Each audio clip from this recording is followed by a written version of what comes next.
Students, good morning. আমরা complex নাম্বারের পার্টগুলো করছিলাম। কমপ্লেক্স নাম্বারের তোমার থিওরি পার্ট করেছি, তোমার ম্যাথের পার্টগুলো করা আছে। দেখবে কমপ্লেক্স নাম্বার মোটামুটি অতদূর পর্যন্ত ঠিক আছে, আরো কিছু করাবো। তো আজকে আমরা নতুন একটা চ্যাপ্টার শুরু করবো, কোয়াড্রেটিক ইকুয়েশন, দ্বিঘাত সমীকরণ।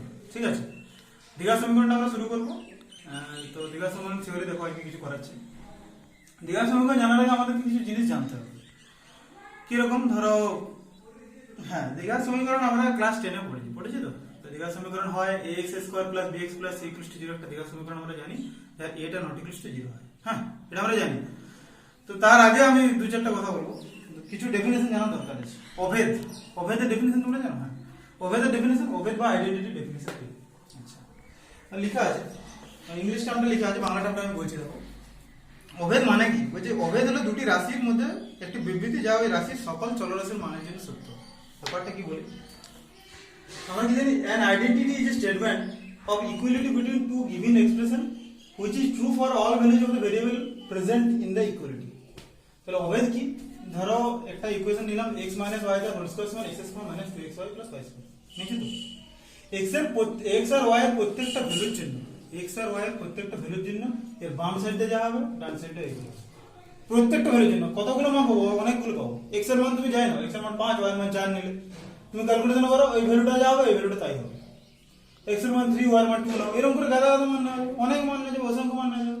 তাহলে an identity is a statement is of equality, দুটো স্টেটমেন্টের equality between two given expression, এগুলোকে আমরা একটা এক্সপ্রেশন বলি, which is true for all values of the variable present in the equality। মানে x আর y টাকে আমরা কি জানি? ভেরিয়েবল বলি। x আর y এর প্রত্যেকটা মানের জন্য এর বাম সাইডে ডান সাইডে ইকুয়াল হবে, তাহলে সেটা হচ্ছে আইডেন্টিটি। মানে কি? দুটো রাশির মধ্যে এমন একটা বিবৃতি যা রাশির প্রত্যেকটা চলরাশির মানের জন্য সত্য। বোঝা যাচ্ছে কি বলছি? এটা গেল তোমার অভেদ। এবারে যাবো আমরা সমীকরণ বা ইকুয়েশন। সমীকরণ বা ইকুয়েশন জিনিসটা কি? আচ্ছা, ইকুয়েশন কি? An equation is a statement of equality between two given expression which is true only for a finite number of values of the variable involved in the equality but not for all values of them। মানে কি? বলছি ইকুয়েশনটা একটা statement of equality between two given expression, দুটো given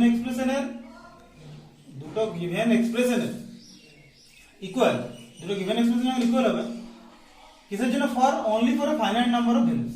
মানে x আর y এর, মানে ধরো একটা ইকুয়েশন একটা লিখিনি, একটা ইকুয়েশন লিখছি, ধরো x square minus 3x plus 2 equals to 0। এটা একটা ইকুয়েশন, আমরা জানি তো ইকুয়েশনের একটা এক্সপ্রেশন ইকুয়ালস টু 0 এরকম আকারে ইকুয়েশন লেখা হয়। ঠিক আছে, এখানে দেখো যদি এটা ফ্যাক্টরাইজ করি, x আর y এর, x এর ভ্যালু 1 আর x এর ভ্যালু 2 এর জন্য এই দুটো ইকুয়াল হবে। x এর ভ্যালু 1 আর x এর ভ্যালু 2 এর জন্য এটা সমান 0 হবে। কিন্তু x এর কি প্রত্যেকটা ভ্যালুর জন্য এটা 0 হবে? কোনোদিনও সম্ভব না। আমাদের অভেদে কি ছিল? x আর y এর প্রত্যেকটা ভ্যালুর জন্য এগুলোকে অভেদ বলা হয় বা আইডেন্টিটি বলা হয়। x এর প্রত্যেকটা ভ্যালুর জন্য এগুলো ইকুয়াল হয়। কিন্তু ইকুয়েশনে কি হয়? ইকুয়েশনে x আর মানে ফাইনাইট নাম্বার অফ ভ্যালুর জন্য এগুলো এই হবে, পুরো স্টেটমেন্টটা কভার করবে। x এর ভ্যালু 1 আর x এর ভ্যালু 2 এর জন্য। তাহলে an equation is a statement of equality between two given expression which is true only for a finite number of values of the variable involved in the equality but not for all values of them। প্রত্যেকটা ভ্যালুর জন্য কিন্তু এটা নয়। x এর value 1 আর x এর value 2 এর জন্য দেখো এই কন্ডিশনটা হোল্ড করবে। x এর ভ্যালু 1 পুট করে 0 হবে, x এর ভ্যালু 2 পুট করে লেফট হ্যান্ড সাইড আর রাইট হ্যান্ড সাইডে 0 হবে। বোঝা যাচ্ছে কি বলছি? তাহলে এটা হচ্ছে ইকুয়েশনের স্টেটমেন্ট। তাহলে ইকুয়েশনের স্টেটমেন্ট কি হলো? এই দুটি প্রদত্ত রাশির মধ্যে সম্পর্কিত এমন একটি বিবৃতি যা তার মধ্যে উপস্থিত চলরাশিগুলির একাধিক মানের জন্য এটা করতে হবে। ধরো একটা ইকুয়েশন নিলাম আমি, সাপোজ এখানে দেখাচ্ছি x square minus 25 equal to 0। এটা একটা ইকুয়েশন। এখানে x এর ভ্যালু 5, x এর ভ্যালু কত হয় ক্যালকুলেশন করলে? Plus minus 5। তাহলে x এর ভ্যালু 5 আর x এর ভ্যালু যদি 5 হয় তবু ইকুয়েশনটা হোল্ড করবে, x এর ভ্যালু যদি -5 হয় তবু ইকুয়েশনটা হোল্ড করবে। হ্যাঁ, লেফট হ্যান্ড সাইডে রাইট সাইডে 0 হবে। বোঝা যাচ্ছে? এটা হচ্ছে ইকুয়েশন। আচ্ছা, এবারে আমরা পড়বো ফাংশন। ফাংশন জিনিসটা কি পড়বো আমরা? ফাংশন বা অপেক্ষক। ফাংশন বা অপেক্ষক এটা একটু জানা দরকার আছে। ফাংশন বা অপেক্ষকের ডেফিনেশন কি? অ্যাকচুয়ালি দুটো বাস্তব রাশি, দুটো বাস্তব চলরাশি ধরে নিচ্ছে x আর y, দুটো বাস্তব চলরাশি x আর y। x আর y যদি এমন ভাবে রিলেশন থাকে যে for all values of x y has finite value then y equal function of x, এটা বলা হয়। মানে দুটো রিয়েল ভ্যারিয়েবল x y আমি ধরেছি, x এর প্রত্যেকটা ভ্যালুর জন্য for all values of x y এর যদি একটা ফাইনাইট ভ্যালু পায়, ব্যাপারটা কি বা জিনিসটা কি সেটা বলছি। x এর প্রত্যেকটা ভ্যালুর জন্য যদি y যদি একটা ফাইনাইট ভ্যালু পায়, তখন y ইকুয়াল টু fx টাকে y ইকুয়াল টু fx বা y ইকুয়াল টু 5x বা y ইকুয়াল টু 6x কে আমরা কি বলবো ফাংশন অফ f(x) এই যে ফাংশন অফ এটাকে বলা হয় ফাংশন, ঠিক আছে। মানে কি x আর y যদি এমন ভাবে থাকে যে x এর প্রত্যেকটা মানের জন্য যদি y এর একটা নির্দিষ্ট মান পাওয়া যায়, ঠিক আছে, সেটাকে বলবো ফাংশন। এটা एग्जांपल দিই, তাই তো, এটা एग्जांपल একটা দিই। দুটো বাস্তব চলরাশি আছে x আর y, x এর প্রত্যেকটা ভ্যালুর জন্য যদি y এর একটা ফাইনাইট ভ্যালু থাকে তখন আমরা সেটাকে বলবো ফাংশন। তো y সমান f(x) বা y সমান 5x বা y সমান 5x এই আকারে লেখা হয়, ঠিক আছে। x টাকে আমরা কি বলি ডিপেন্ডেন্ট ভেরিয়েবল বা স্বাধীন চলক, আর y টাকে বলা হচ্ছে ইন্ডিপেন্ডেন্ট ভেরিয়েবল বা অধীন চলক। ব্যাপারটা কি, ডিপেন্ডেন্ট ভেরিয়েবল আর ইন্ডিপেন্ডেন্ট ভেরিয়েবল কেন বলা হয়, মানে x এর প্রত্যেকটা মানের জন্য y তো আলাদা আলাদা করে মান পাচ্ছে। ধরো আমি একটা ফাংশন লিখেছি y সমান x² - 3x + 2, এখানে x এর যদি মান 1 নি 2 নি 3 ডট করে নিয়ে যায় তাহলে y তো আলাদা আলাদা করে একটা মান পাবো। এটাকে আবার কি লেখা হয়, এটা y সমান, এটাকে আমরা লিখি f(x) সমান কি লিখি x² - 3x + 2, y টাকে f(x) লিখি, ঠিক আছে, যেহেতু ফাংশন অফ x লেখা হয়, ঠিক আছে। তাহলে x এর প্রত্যেকটা মানের জন্য পাবো, ধরো x সমান 1 নিলাম, তাহলে f(x) কত হবে 1² - 3 * 1 + 2, মানে কত হবে 3 - 3 সমান 0 হবে, ওটা কি না। তুমি x এর ভ্যালু নিলে 2, মানে এটা f(1) হলো, x এর ভ্যালু 2 নিলে f(2) কত হবে 2² - 3 * 2 + 2 হয় 4 - 6 মানে -2 হবে। এরকম প্রত্যেকটা ভ্যালুর জন্য মান পাবে, তো মানে কি অ্যাকচুয়ালি x এর উপর ডিপেন্ড করছে, এই জন্য x টাকে বলবো আমরা ডিপেন্ডেন্ট ভেরিয়েবল, মানে x এর প্রত্যেকটা মানের জন্য y তো আলাদা করে মান পাচ্ছে, y এর কোনো ফাংশন নেই, ঠিক আছে। তাহলে x টাকে বলা হচ্ছে ডিপেন্ডেন্ট ভেরিয়েবল আর y টাকে বলা হচ্ছে ইন্ডিপেন্ডেন্ট ভেরিয়েবল। বুঝা যাচ্ছে কি বলছি? আচ্ছা, আরেকটা জিনিস, যদি তিনটে রাশি x y z যদি এরকম হয়, ধরো x y z এরকম তিনটে রাশি আছে, তাহলে x আর y এর প্রত্যেকটা মানের জন্য যদি x y এর প্রত্যেকটা মানের জন্য যদি z এর একটা অপেক্ষক পাই, x আর y এর প্রত্যেকটা মানের জন্য z এর একটা নির্দিষ্ট মান পাই, তখন আমরা কি বলবো, তখন z কে বলবো x ও y এর অপেক্ষক বা ফাংশন। মানে ব্যাপারটা কি, তখন আমরা এটা কি লিখবো z সমান f(x, y) এরকম করে লিখবো, z সমান f(x, y) লিখতে পারি, ঠিক আছে। তাহলে তোমার ধরো এরকম একটা ইকুয়েশন আছে x² + 2xy - 3y², ঠিক আছে। এটাকে সমান লিখে দিলাম আমি z, কারণ x y এর প্রত্যেকটা মানের জন্য z এর একটা মান পাবো। ধরো x এর ভ্যালু 1 পুট করলে y এর ভ্যালু 2 পুট করলে তখন z এর একটা আলাদা ভ্যালু পাবো, ঠিক আছে। ধরো x এর ভ্যালু 2 পুট করলে y এর ভ্যালু 3 পুট করলে তখন z এর একটা আলাদা ভ্যালু পাবো। মানে এটাকে কি লিখতে পারি, z সমান f(x, y), এটা তো ফাংশন অফ x, y, এটা x² + 2xy - 3y², ঠিক আছে। তাহলে x y z যদি তিনটা মান থাকে, x ও y এর প্রত্যেকটা ভ্যালুর জন্য যদি y z এর একটা নির্দিষ্ট মান পাই, তখন কি বলবো, z কে বলা হয় x, y এর ফাংশন, আর z সমান লিখবো f(x, y). হয়ে যাচ্ছে, এতদূর পর্যন্ত হয়ে যাচ্ছে। আচ্ছা, ফাংশনের আরেকটা কেস আছে, যখন পড়াচ্ছি এই যে ব্যাপারটা একটু বলি। তো ধরো আমি এটা মান নিচ্ছি, হ্যাঁ, যদি এরকম অ্যাকচুয়ালি কিন্তু f(x, y) not equals to কিন্তু f(y, x) কোনোদিনই কিন্তু হবে না, কোনোদিনই না। f(x, y) আর f(y, x) কিন্তু কোনোদিনই এক হতে পারে না, ঠিক আছে। ধরো f(x, y) তুমি এরকম ভাবে নিয়েছো x² - 3xy + 2y², ঠিক আছে। আর f(y, x) কিন্তু এটা হবে না, ঠিক আছে। f(x, y) not equals to f(y, x) কিন্তু ধরো তুমি এরকম দিলে, যদি f(x, y) সমান f(y, x) হয়, যদি f(x, y) সমান f(y, x) হয়, তখন এটাকে কি বলবো অ্যাকচুয়ালি, এটাকে বলা হচ্ছে প্রতিসম, x, y চলক দুটির সাপেক্ষে প্রতিসম, বা এটা বলা হচ্ছে তোমার সিমেট্রিক।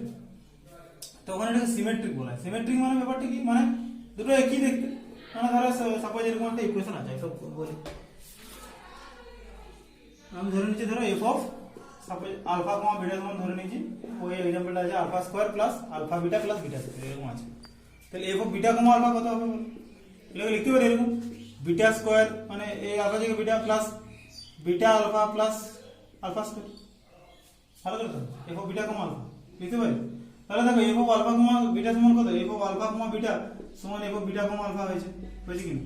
তখন এটা কি বলবো, তার প্রতিসম ফাংশন, মানে কি বলা হয় যে একটা এই দুটো ফাংশন কি বলা হয়, f অফ আলফা, বিটা অপেক্ষকটা আলফা বিটার সাপেক্ষে প্রতিসম, আলফা বিটার সাপেক্ষে প্রতিসম, মানে কি এই দুটো ইকুয়াল একই হচ্ছে, এই দুটো একই হচ্ছে, বুঝা যাচ্ছে কি বলছি। তাহলে x ও y, তাহলে যেটা বললাম যে f(x, y) সমান যদি f(y, x) এটাকে আমরা বলবো সিমেট্রিক বা প্রতিসম, কার সাপেক্ষে, x, y চল দুটির সাপেক্ষে, এটাকে প্রতিসম বলা হয় ফাংশনটাকে, হয়ে যাচ্ছে। এরপর দেখো আমরা আরো কিছু ডেফিনেশন লিখছি, রিয়েল পলিনোমিয়াল বা বাস্তব বহুপদী জিনিসটা কি। a0 a1 a2 dot dot an যদি একটা রিয়েল ভেরিয়েবল হয়, রিয়েল ভেরিয়েবল না, যদি রিয়েল নাম্বার হয়, ঠিক আছে, যদি বাস্তব সংখ্যা হয়, a0 a1 a2 dot dot an যদি বাস্তব সংখ্যা হয়, আর x যদি রিয়েল ভেরিয়েবল হয়, তাহলে আমরা লিখতে পারি যে এটা একটা পলিনোমিয়াল এক্সপ্রেশনটাকে আমরা লিখছি f(x) সমান a0 প্লাস একটা পলিনোমিয়াল এক্সপ্রেশন হয় f(x) সমান a0 plus a1x plus a2x square dot dot an x two the power n। এখানে n টা হচ্ছে একটা হোল নাম্বার, এটা অবভিয়াসলি হোল নাম্বার, এটা কিন্তু তোমার মানে অখণ্ড সংখ্যা হবে, কোনো সময় কিন্তু মূলদ সংখ্যা, রেশনাল নাম্বার এগুলো কিন্তু হবে না, ঠিক আছে, বা ইন্টিজার কোন কারণে হবে না, মানে এগুলো যে এগুলো থাকবে এগুলো সব হোল নাম্বার আকারে থাকবে, 2 3 এরকম আকারে থাকবে, ঠিক আছে।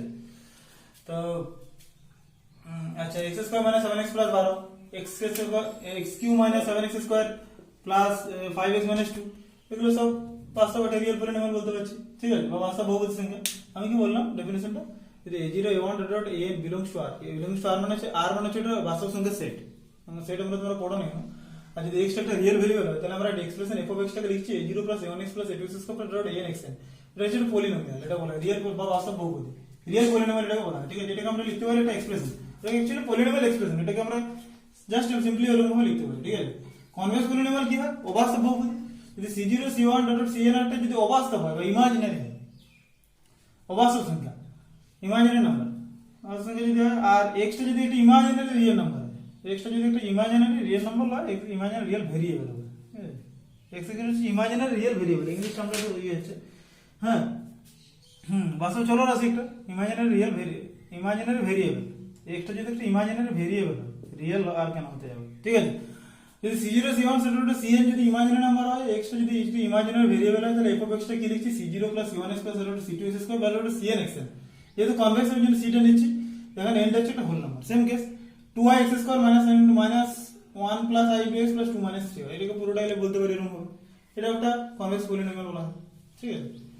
এবারে যাব পলিনোমিয়াল ইকুয়েশন অ্যানালিটিক্যালি। পলিনোমিয়াল ইকুয়েশনটা কি, যদি একটা পলিনোমিয়াল এক্সপ্রেশনকে যদি ইকুয়ালস টু 0 আকারে লেখা হয় তখন সেটা হয় পলিনোমিয়াল ইকুয়েশন। কি বললাম, এটা পলিনোমিয়াল ইকুয়েশনকে যদি ইকুয়ালস টু 0 আকারে লেখা হয়, তো আমরা একটা পলিনোমিয়াল ধরেছিলাম অ্যাকচুয়ালি f(x) মানে a0 1x a2x dot an xn ধরেছিলাম, তো এটা ইকুয়ালস টু যখন আমরা 0 করব, যদি f(x) equals to 0, that is a0 1x square a2x dot an xn equals to 0, তখন এটা আমরা কি বলবো, এটা পলিনোমিয়াল ইকুয়েশন।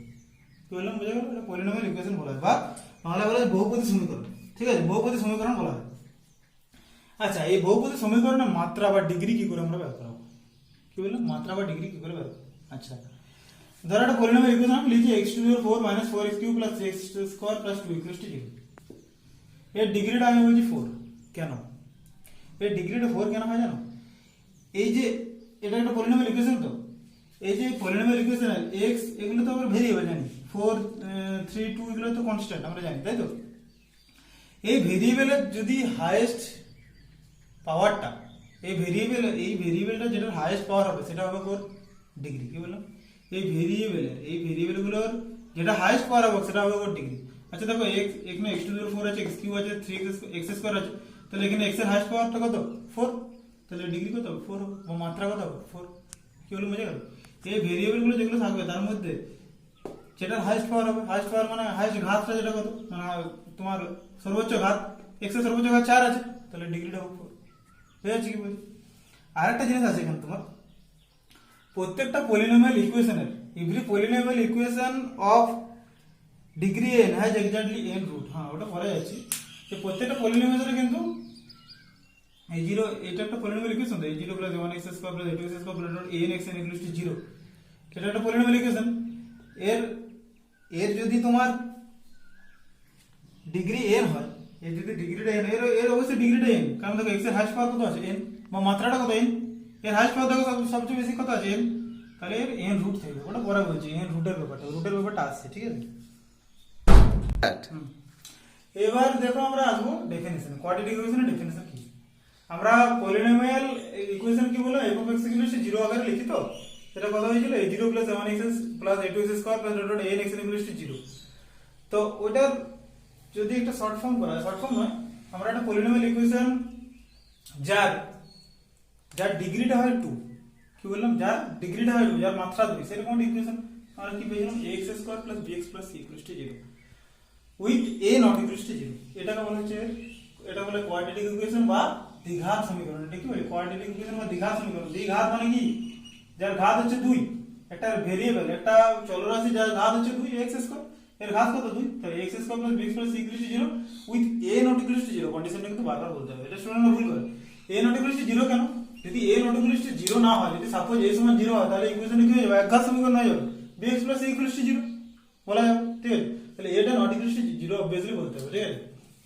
আচ্ছা, তো এটা দ্বিঘাত সমীকরণ ডেফিনিশন গেল। আচ্ছা, দ্বিঘাত সমীকরণ দুটো প্রকার আছে, একটা পিওরলি কোয়াড্রেটিক ইকুয়েশন বা বিশুদ্ধ দ্বিঘাত, আর একটা হচ্ছে অ্যাডফেক্টেড কোয়াড্রেটিক ইকুয়েশন বা মিশ্র দ্বিঘাত। পিওরলি কোয়াড্রেটিক ইকুয়েশনটা কি, পিওরলি কোয়াড্রেটিক ইকুয়েশনটাতে সেখানে শুধু তোমার x এর দ্বিঘাত থাকবে, মানে x এর ডবল পাওয়ার থাকবে, x এর পাওয়ার থাকবে 2, মানে x² - 25 = 0, x² - 9 = 0। এখানে দেখো x জাতীয় কোনো টার্ম নেই, মানে শুধু মানে x জাতীয় টার্ম মানে x এর শুধু দ্বিঘাতটা আছে, শুধু x এর মাত্রাটা 2 সেরকম আছে, x² - 25 = 0, x² - 9 = 0 যদি নিই, এটা হচ্ছে তোমার বিশুদ্ধ দ্বিঘাত। আচ্ছা, স্টুডেন্টরা ডেফিনিশনগুলো একটু বলে দিচ্ছি আগে। আর হচ্ছে অ্যাডফেক্টেড বা মিশ্র দ্বিঘাত। মিশ্র দ্বিঘাতে কি থাকছে দেখো, x এর ডবল পাওয়ার থাকছে, হাইয়েস্ট পাওয়ার 2 ও থাকছে, আর x এর পাওয়ার 1 টা থাকছে, x² - 5x + 6 = 0। এটা বলে মিশ্র দ্বিঘাত, ঠিক আছে। হয়ে গেল কি বললাম। আচ্ছা, এবারে যাব রুট অফ এন ইকুয়েশন, সমীকরণের বীজ। সমীকরণের বীজ কি, সমীকরণের বীজ কি, একটা সমীকরণকে, একটা সমীকরণের x² - 4 = 0, সেই সমীকরণটা আমরা যদি সমাধান করি, সমাধান করলে ওর কটা ভ্যালু পাবো, অ্যাকচুয়ালি দুটো ভ্যালু পাবো। একটা দ্বিঘাত সমীকরণকে যদি সমাধান করি, আরে দ্বিঘাত সমীকরণের ঘাত কত, 2 তো, দ্বিঘাত সমীকরণের ঘাতটা 2, কিন্তু ওর রুট তাহলে কতগুলো পাবো, ওর বীজ কতগুলো পাবো, অবভিয়াসলি বীজ পাবো দুটো, ওর রুট বা বীজ হয় দুটো হবে, ঠিক আছে। x² - 4 = 0, এটা কি কি কন্ডিশনের জন্য হোল্ড করে, x1 এর ভ্যালু যদি বের করে আমরা, x1 এর ভ্যালু +2, x এর ভ্যালু -2, মানে x1 +2 আর x1 -2 হচ্ছে রুট। x1 +2 পুট করলে ভ্যালু হবে কি, left hand side right hand 0 হবে, x1 -2 পুট করলে right hand side left hand side 0 হবে। তাহলে কি বললাম, যে চলরাশির যে মানের জন্য ইকুয়েশনটা হোল্ড করে বা ভেরিয়েবলের যে মানের জন্য ইকুয়েশন হোল্ড করে, সেটা হচ্ছে রুট অফ দ্য ইকুয়েশন। বুঝা যাচ্ছে কি বলছি। আচ্ছা, এবারে যেমন আমরা রিমাইন্ডার থিওরেম। আচ্ছা, রিমাইন্ডার থিওরেম বা ভাগশেষ উপপাদ্য কি, রিমাইন্ডার থিওরেম বা ভাগশেষ উপপাদ্য, এটা ক্লাস 9 এ তোমরা পড়েছো। বলছি if fx is divided by x minus a, then the remainder is f of a. f of x কে যদি x minus a দ্বারা ভাগ করি, তাহলে ভাগশেষটা হবে f of a। কি বললাম, f of x একটা যদি ইকুয়েশনকে তুমি যদি x minus a দ্বারা ডিভাইড করো, ওর ভাগশেষটা হবে f of a, ভাগশেষটা হবে f of a। এটা হচ্ছে তোমার রিমাইন্ডার থিওরেম বা ভাগশেষ উপপাদ্যটি ছিল। এরপর আমরা পড়াবো ফ্যাক্টর থিওরেম বা উৎপাদক উপপাদ্য। তো আমরা এবারে পড়বো ফ্যাক্টর থিওরেম বা উৎপাদক উপপাদ্য কি। আমরা 9 এ পড়েছিলাম যে একটা পলিনোমিয়াল f of x এর জন্য, এটা বহুপদী f of x এর জন্য যদি f of a টা 0 হয়, তাহলে বলবো যে x minus a is a factor of f of x। যদি f of x পলিনোমিয়ালের জন্য যদি f of a টা 0 হয়, তাহলে আমরা কি বলবো যে x minus a টা factor of f of x বলবো। যদি f of x এর জন্য যদি f of a টা 0 হয়, তাহলে বলবো x minus a টা f of x এর একটা উৎপাদক, ঠিক আছে। কনভার্সলি আরেকটা জিনিস বলা যায়, যদি x minus a টা factor of f of x হয়, তাহলে বলবো যে f of a টা 0। if x minus a is a factor of f of x, then f of a equals to 0। Class 9 ছিল আমাদের, এটা ছিল আমাদের ফ্যাক্টর থিওরেম বা উৎপাদক উপপাদ্য। জাস্ট এবারে তোমাদের 9 এ আরেকটা ছিল জিরো অফ এ পলিনোমিয়াল। আমাদের পলিনোমিয়াল এটা চ্যাপ্টারে ছিল class 9 A. Zero of A polynomial, বহুপদী শূন্য। বহুপদী শূন্য জিনিসটা কি, if f of x is a polynomial and f of alpha equals to 0, then alpha is 0 of f of x। বলছে যে f of x টা একটা পলিনোমিয়াল নিলাম, আর যদি f of alpha টা 0 হয়ে যায় আলফার যে ভ্যালুর জন্য, তখন আমরা কি বলবো, যদি আলফার যে ভ্যালুর জন্য f of alpha টা 0 হয়ে যাবে, তখন আলফাটাকে কি বলবো, 0 of f of x, then alpha is 0 f of x বলবো। হয়েছে বহুপদী শূন্য। এইবারে আসছি আমরা fundamental theorem of algebra. Fundamental theorem of algebra কি, ব্যাপারটা কি, বীজগণিতের মৌলিক উপপাদ্য কি, যে every polynomial equation has at least one real or imaginary root. কি বললাম, প্রত্যেকটা পলিনোমিয়ালের ইকুয়েশনের কমপক্ষে একটি বাস্তব অথবা একটা কাল্পনিক বীজ থাকবে। কি বললাম, প্রত্যেকটা একটা পলিনোমিয়াল ইকুয়েশন হয় বাস্তব বীজ থাকবে, হয় বাস্তব, না তাছাড়া কাল্পনিক বীজ থাকবেই থাকবে, ঠিক আছে। Every polynomial equation has at least one real or imaginary root. হয়ে যাচ্ছে, এটা হচ্ছে তোমার বীজগণিতের মৌলিক উপপাদ্য। আচ্ছা, এবারে কোয়াড্রেটিক ইকুয়েশনে আমরা জেনারেল ফর্মে যাব। কোয়াড্রেটিক ইকুয়েশন বা দ্বিঘাত সমীকরণে আমরা জেনারেল ফর্মে যাব। জেনারেল ফর্মটা কি, এটা quadratic equation of one variable আমরা কি পেয়েছিলাম, যে ax² + bx + c = 0, a ≠ 0। এটা আমরা ক্লাস 10 এ পড়েছিলাম। Quadratic equation with one variable বা অ্যাকচুয়াল বিশিষ্ট দ্বিঘাত সমীকরণ পেয়েছিলাম তো। মানে যা চল থাকবে একটা, কিন্তু দ্বিঘাত সমীকরণ হবে, মানে x এর সর্বোচ্চ ঘাত রাখবো 2, তাহলে x square plus bx plus c equal to 0, a not equal to 0, সেটা আমরা পেয়েছিলাম। হয়েছে। এবারে আমরা পড়াবো যে for two variable x and y, এই জেনারেল ফর্মটা হচ্ছে for two variable x and y কি হবে, x for two variable x and y quadratic ইকুয়েশনটা কি হয়, ax square plus by square plus 2hxy plus 2gx plus 2fy plus c equal to 0। যেখানে কি করতে হবে, a b h এগুলো কিন্তু 0 হওয়া চলবে না, নট ইকুয়াল টু 0, a এর ভ্যালুটা নট ইকুয়াল টু 0, b এর ভ্যালুটা নট ইকুয়াল টু 0, h এর ভ্যালুটা নট ইকুয়াল টু 0। ভালো করে দেখো, এতে কি আছে, x স্কয়ার আছে, এটা যদি 0 হয়ে যায় পুরোটা পুরোতে গেল, মানে তোমার কোয়াড্রেটিক ইকুয়েশন থাকবে না। তাহলে এগুলো সব একত্রে নট ইকুয়াল টু 0 হতে হবে, একত্রে সব নট ইকুয়াল টু 0 হতে হবে। তাহলে a not equal to 0, b not equal to 0, আর এখানে h টার্মটা 0, এখানে xy মানে এরও ঘাতটা কিন্তু 2, x এর পাওয়ার 1 আর y এর পাওয়ার 1, ঠিক আছে, এই দুটো মিলে হচ্ছে 2, ঠিক আছে। তাহলে a b h একত্রে নট ইকুয়াল টু 0, তাহলে হচ্ছে জেনারেল ফর্ম। আচ্ছা, আরো ক্লাস 9 এ দু চারটে জিনিস তোমরা পড়েছিলে। হ্যাঁ, লিনিয়ার জিনিসটা কি, লিনিয়ার জিনিসটা কি, যে একটা সমীকরণের মাত্রা যদি 1 হয়, মানে তোমার একটা কোয়াড্রেটিক ইকুয়েশন যেটা বলেছিলাম, তার মাত্রা যদি 1, এখানে যদি এটা 0 হয়ে যায় তাহলে কত হবে, bx plus c equal to 0, তখন বলবো লিনিয়ার ইকুয়েশন। কি বলবো, লিনিয়ার ইকুয়েশন। আচ্ছা, যখন এটা মাত্রাটা 2 হবে, ডিগ্রিটা 2 হবে, তখন এটা কি হবে, তোমার quadratic equation x square plus bx plus c equal to 0। যদি ধরো এই সাপোজ x এর পাওয়ারটা 3 হয়, বলে দিচ্ছি জাস্ট একটু জেনে রাখো, যদি x এর পাওয়ারটা 3 হয় তখন বলবো এটা কিউবিক ইকুয়েশন, ঠিক আছে। যদি 4 হয় তাহলে বলবো কোয়াড্রিক অর বাই কোয়াড্রেটিক, এটা বলা যায়, ঠিক আছে। আচ্ছা, আর একটা জিনিস, তোমার একটা পলিনোমিয়ালের টার্ম যদি একটা থাকে তখন আমরা কি বলবো, মনোমিয়াল বা একপদী বলা হয়। একটা পলিনোমিয়াল টার্ম যদি একটা থাকে, ধরো f of x সমান এই 0 আছে, সব এরকম আছে, এই 0x সব এরকম আছে, টার্ম কটা আছে, একটা, তখন কি বলবো, মনোমিয়াল। ধরো যদি দুটো টার্ম থাকে 0x plus a1 x square, আমি সবাই বলছি এরকমই বলছি, তখন এর টার্ম কটা আছে, একটা দুটো, তখন কি বলবো, এটা বলবো বাইনোমিয়াল। যদি এরকম তিনটে থাকে তাহলে কি বলবো, ত্রিপদী বা ট্রাইনোমিয়াল, এরকম করে বলা যায়।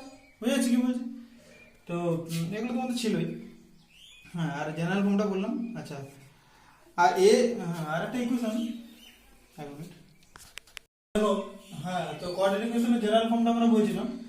তো কোয়াড্রেটিক ইকুয়েশনে একটা উপপাদ্য আছে, উপপাদ্য হচ্ছে তোমার যে একটা দ্বিঘাত সমীকরণে দুটো বীজ থাকবে এবং দুটোই বীজ থাকবে, মানে দুটোর বেশি বীজ থাকতে পারে না, মানে every quadratic equation has exactly two root, কেবলমাত্র দুটো বীজ থাকবে।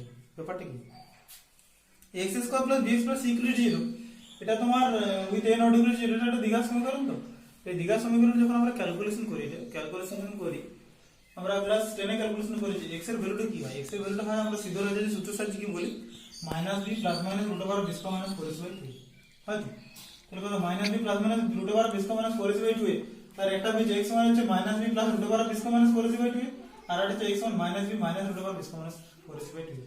তাহলে কটা বীজ আছে, দুটো বীজ আছে। দুইয়ের বেশি বীজ থাকতে পারে না, কেন, এটা তোমাদের একটা প্রুফ আছে, প্রুফটা আমি করাচ্ছি না, এটা প্রুফ আছে, এটা দুইয়ের বেশি বীজ থাকতে পারে না। প্রুফটা কি দেওয়া আছে, যদি তিনটে বীজ ধরা হয়, এটা একটা সমীকরণে যদি তিনটে বীজ ধরা হয়, x square plus bx plus c ছিল, ধরে নেওয়া হচ্ছে আলফা কমা বিটা কমা গামা, তিনটা বীজ ধরে নেওয়া হচ্ছে। তিনটে বীজ ধরার পর তাহলে যদি x square plus bx plus c এর সমীকরণ একটা বীজ যদি আলফা হয়, তাহলে আমরা কি বলি, a alpha square plus b alpha plus c 0 বলতে পারি। যদি একটা সমীকরণ বীজ যদি একটা বিটা হয়, তাহলে কি বলতে পারবো, a beta square plus b beta plus c 0। একটা সমীকরণের বীজ মানে কি, সেটা তো একটা ব্যাপার।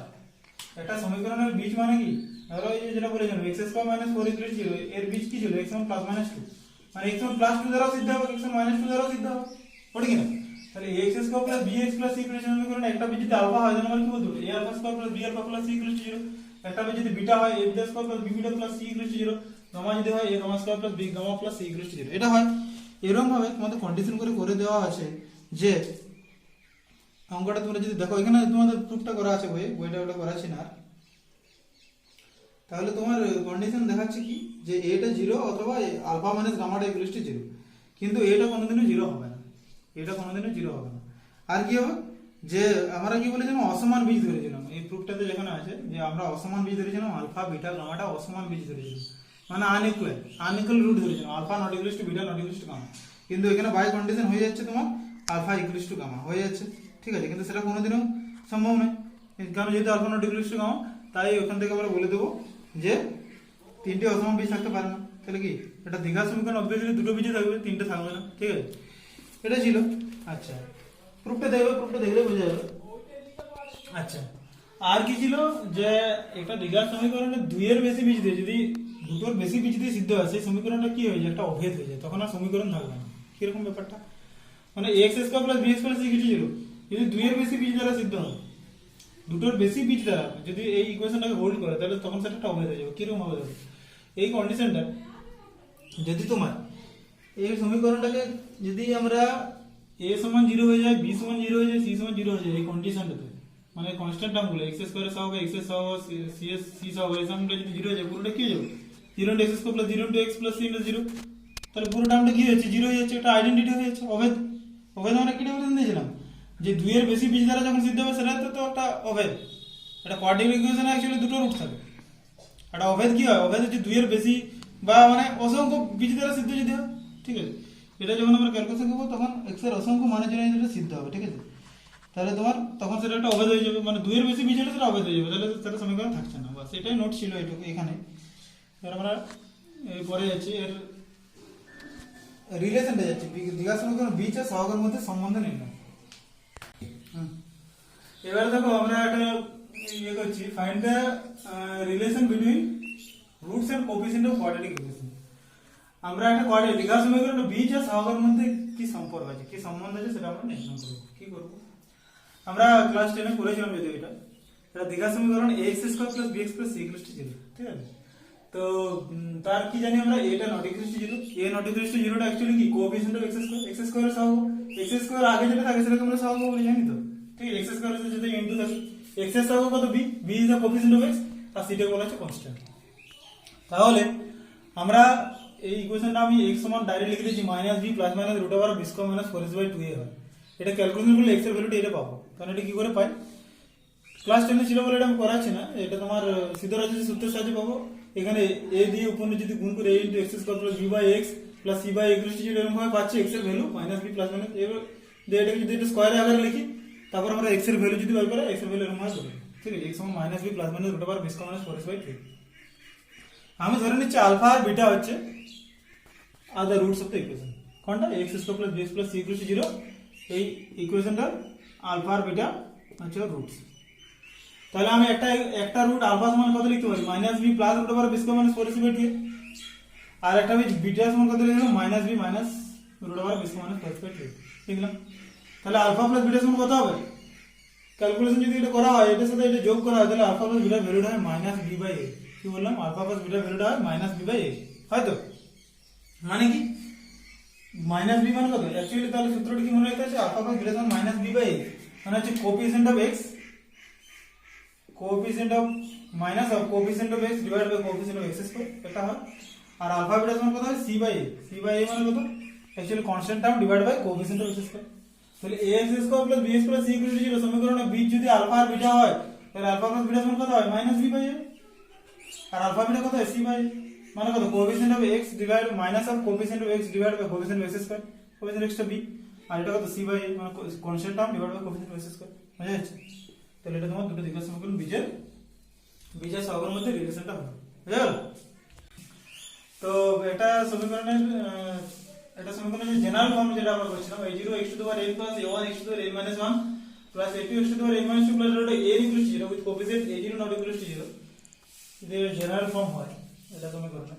যদি alpha 1 alpha 2 dot alpha n যদি এর রুটস হয়, তখন কি হয়, সামেশন অফ আলফা 1 সমান কত হবে -a1/a0, summation of alpha 1 into alpha 2 মানে এর দুটোর প্রোডাক্ট কত হবে a2/a0 পরেরটা, summation alpha 1 into alpha 2 into alpha 3 dot কত হবে -a3/a0 ডট করে এটা চলতে কত হবে, ডট করে এটা চলছে, summation of alpha 1 alpha 2 dot alpha n সমান কত হবে -1 whole to the power n divide into an/a0।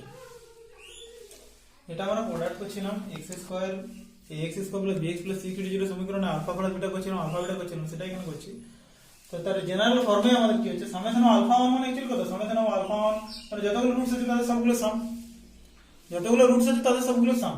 Summation of alpha 1 মানে কি, সামেশন চিহ্নটা মানে জানো তো, সামেশন অফ যদি ধরো তোমার এরকম থাকে xi i equals to 1 to n suppose, তাহলে কত হবে, এটা সমান কত হবে x1 plus x2 plus xn, এখানে কিছু বলা নেই, summation of i equals to 1 to n, এটা পুরোটা আলফা 1 পুরোটা যাবে আলফা 2 এরকম করে যাবে। এটা সামেশন আলফা 1 মানে আলফা n সমান কত হবে -1 whole to the power n n/0 এরকম করে হবে, ঠিক আছে।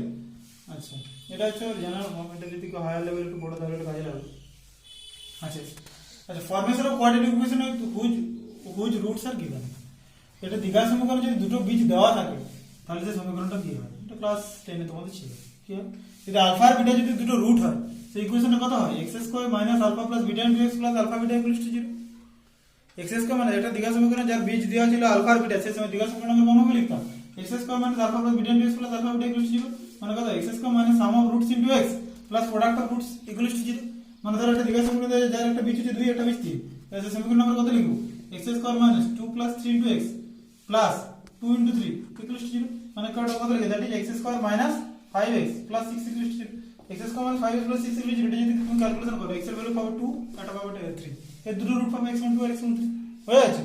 তাহলে যদি দ্বিঘাত সমীকরণে দুটো বীজ যদি দেওয়া থাকে একটা আলফা আর একটা বিটা, তাহলে সেটা আমরা কোনভাবে লিখব x square minus alpha plus beta into x plus alpha beta equals to 0 হয়ে গেল। মোটামুটি থিওরিটা কভার হলো এখানে, আরো থিওরি আছে, ঠিক আছে, আর থিওরি আছে আরো।